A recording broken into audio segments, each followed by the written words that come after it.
Razı olsun. Yanında yeni getirenler birebir söylesin. O Müslümanlara zaferi nasip eylesin.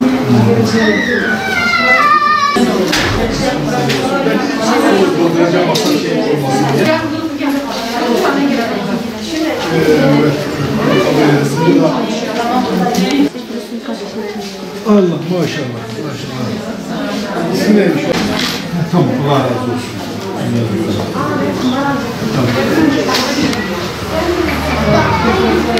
Eyvallah. Aferin. Bize.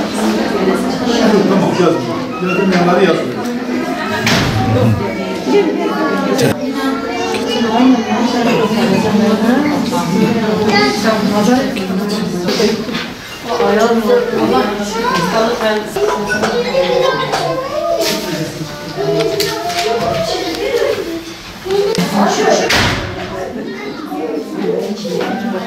Evet, malumunuz olduğu gibi 7 Ekim'den bu yana Gazze'de büyük bir soykırıma uğranmaktadır. Bu savaştan 30 bine yakın şehit var, 70 bine yakın da yaralı var.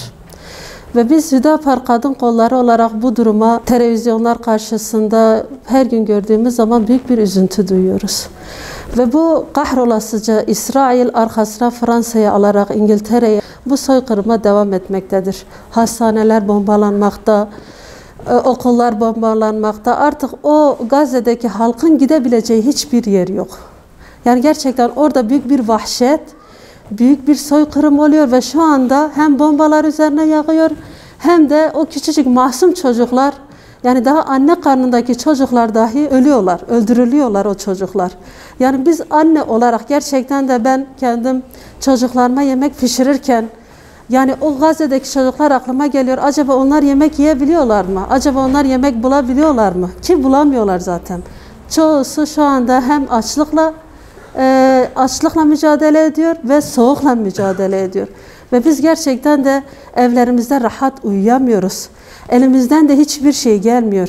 Ancak dua etmekten başka hiçbir şey gelmiyor ellerimizde. Ve bu kahrolasıca İsrail bu zulümlerine devam ederken evlerinde oturan ve hatta şu anda hüküm sürenler diyelim, devletler olsun, buna sessiz kalıyorlar. Yani ben fert olarak ancak dua edebiliyorum. Ama benim belki hesabım kolay olabilir o dünyada ama bu yöneticilerin hesabı kolay olmayacaktır. Allah-u Teala bunun hesabını onlardan soracaktır. Çünkü ben bir fert olarak şu anda yaptığımız gibi Umut Kervan'a ancak bağışlarda bulunduk. Elimizden bu geliyor. Dua etmekten başka hiçbir şey gelmiyor. Gerçekten de büyük bir soykırım orada uygulanıyor. Allah-u Teala bunun hesabını onlardan soracaktır. Ve biz anneler olarak buna sessiz kalamıyoruz. Evimizde rahat oturamıyoruz. Evimizde rahat bir yemek yiyemiyoruz. Geceleri uyuyamıyoruz. Psikolojimiz bozulmuş bundan dolayı. Ve buradan bütün herkese sesleniyoruz buradan. Kadın kolları olarak Allah-u Teala inşallah tez zamanda onların oyunlarını başlarına çevirir. Ve onları hedeflerine ulaştırmaz ve Rabbim o Gazze'deki Müslüman kardeşlerimize de yardım etsin.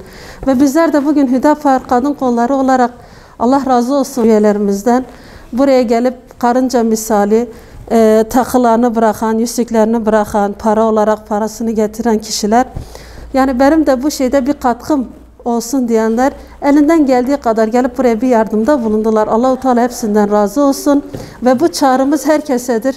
Hiç kimse demesin ki ya benim elimden bir şey gelmiyor. Herkes kendi imkanı dahilince bir şeyler yapabilir ve buradan herkese sesleniyoruz. Özellikle annelere sizler de bir şeyler yapabilirsiniz ve bu zulme sessiz kalmayın. Hazreti Ali'nin söylediği gibi eğer bir zulmü durduramıyorsanız bunu her yerde yayın. Her yerde söyleyin ki o zulüm her yerde duyulsun. İnşallah Rabbim onları kahru perişan eder ve Müslümanlara tez zamanda nasip eder inşallah.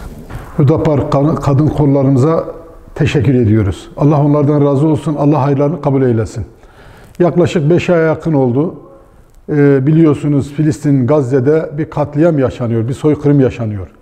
Dünya müstekbirleri bütün Batı ülkeleri bir araya gelmiş, İsrail'e destek vererekten, İsrail'in yanında duraraktan oradaki bir avuç Müslümanı, oradaki çocukları, kadınları, insanlığı katlediyor. Dünya buna seyirci kalıyor. Bunun için de biz Umut Kervanı olarak hakikaten oradaki Gazze'li kardeşlerimize yardımcı olma adına savaşın ilk başladığı günden beri, yani katliamın ilk başladığı günden beri oraya nasıl bir yardım ulaştırırız diye hep bunun kaygısını çektik ve bunun için bir çalışmaya koyulduk. İlk günden beri Umut Kervanı olarak Gazze'ye yardımları ulaştırmaya çalışıyoruz. Allah-u Teala o Müslümanlara bir zaferi nasip eylesin.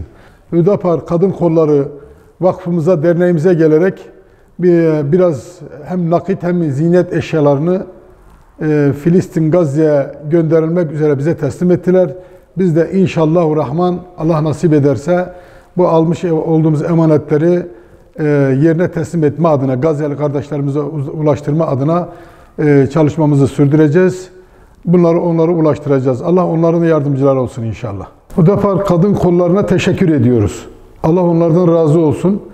Dolayısıyla bizler de biliyorsunuz Ramazan ayı geliyor. Ramazan ayında inşallahurrahman bütün çalışmalarımız yine devam edecek. Gazze için çalışmalarımız devam edecek. Oradaki kardeşlerimize yardımcı olma adına Umut Kervanı olarak çalışmalarımızı oradaki katliam durana kadar, soykırım durana kadar devam ettireceğiz. Durduktan sonra yine çalışmalarımız, oraya yardımlarımız devam edecek. Dolayısıyla bugün tüm hayır sahiplerimize sesleniyoruz. İşte Ramazan geldi, işte biliyorsunuz Gazze'deki durumdan haberdarsınız. Umut Kervanı'nı vesile kılarak oradaki kardeşlerimize, yani Gazze'deki kardeşlerimize yardımlarınızı ulaştırmada gayret edelim, çaba gösterelim. Allah onların yar ve yardımcısı olsun diyorum. Aynı zamanda da hayır sahiplerimize teşekkür ediyoruz.